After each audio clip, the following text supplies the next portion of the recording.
చెప్పొద్దు.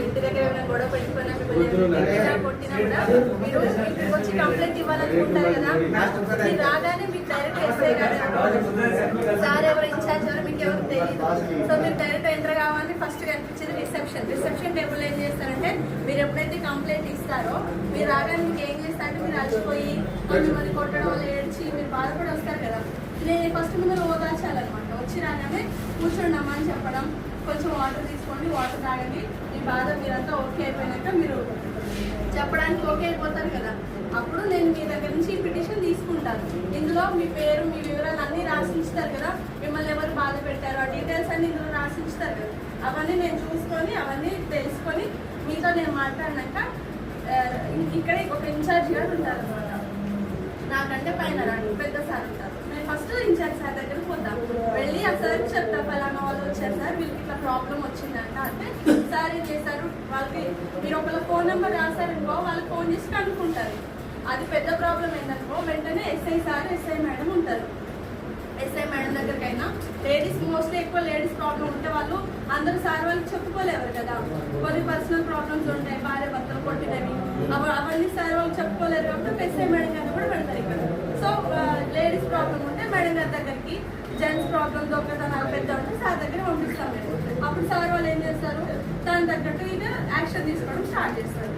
సో మీరు ఇచ్చింది మీ కేసు తీసుకున్నామా లేదా అనేది నేనేం చేస్తాను మీకు ఆన్లైన్ చేసేసి ఒక రిసిప్ట్ వస్తుంది ఆన్లైన్ చేసి, ఆ రిసిప్ట్ మీకు ఇచ్చిన అంటే మీకు ఒక భరోసా ఉంటుంది ఓకే స్టేషన్లో నా కేసు తీసుకుని నాకు ఆన్లైన్ చేసి ఇచ్చారంటే నా కేసుకి సార్ వాళ్ళు మాట్లాడడానికి వస్తారు స్టేషన్కి అనేసి వాళ్ళకి భరోసా అనమాట.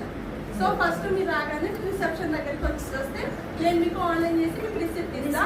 ఆ తర్వాత డాకెట్ ఉంటుంది, ఇట్లా డాకెట్లో పెడతాను అనమాట. డాకెట్లో పెట్టినాక మీకు ఏదో ఈ ఇయర్ ఈ మంత్లో ఎంత సీరియల్ నెంబర్ వేసేసి మీకు ఆన్లైన్ చేస్తే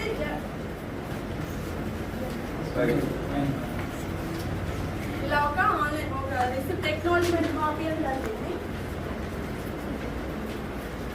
ఒక ఎక్నాలజ్మెంట్ కాపీ వస్తుంది. నేను ఏం చేస్తా అంటే దీన్ని 2 ప్రింట్లు చేస్తా. ఒకటేమో నేను మీకు ఇచ్చినట్టు మీతో ఒక సంతకం పెట్టించుకుంటాను దీనిపైన, ఈ సంతకం పెట్టించుకున్న నా దగ్గర పెట్టుకొని ఇంకో దానిపైన నేను సంతకం పెట్టి మీ పేరెంట్స్ అయినా మీరు ఎవరైతే వస్తారో వాళ్ళకి ఇస్తాము. వాళ్ళు తీసుకొని దానికి ఒక కేసు నెంబర్ వస్తుంది, ఏం డీటెయిల్స్ అని ఇందులో ఉంటాయి అన్నమాట. ఆ తర్వాత మీ కేసు సార్ వాళ్ళు టేకప్ చేస్తారు. ఇక అంటే ఇక్కడ రిసెప్షన్ దగ్గర చేసేదైతే ఇక్కడ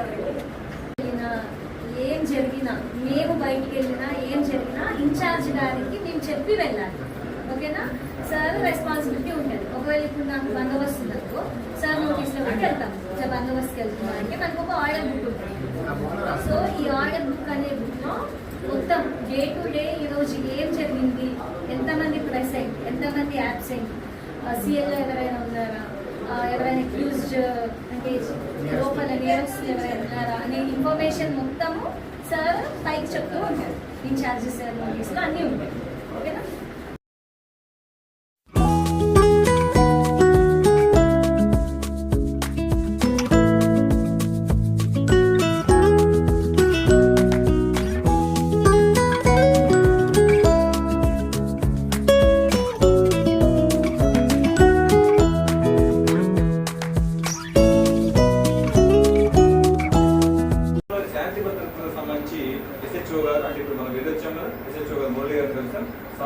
అట్లా అగ్రికల్చర్ మరియు బ్యాంక్, ప్రాథమిక ఆరోగ్య కేంద్రం ఇలా వివిధ శాఖలు పనిచేస్తాయి.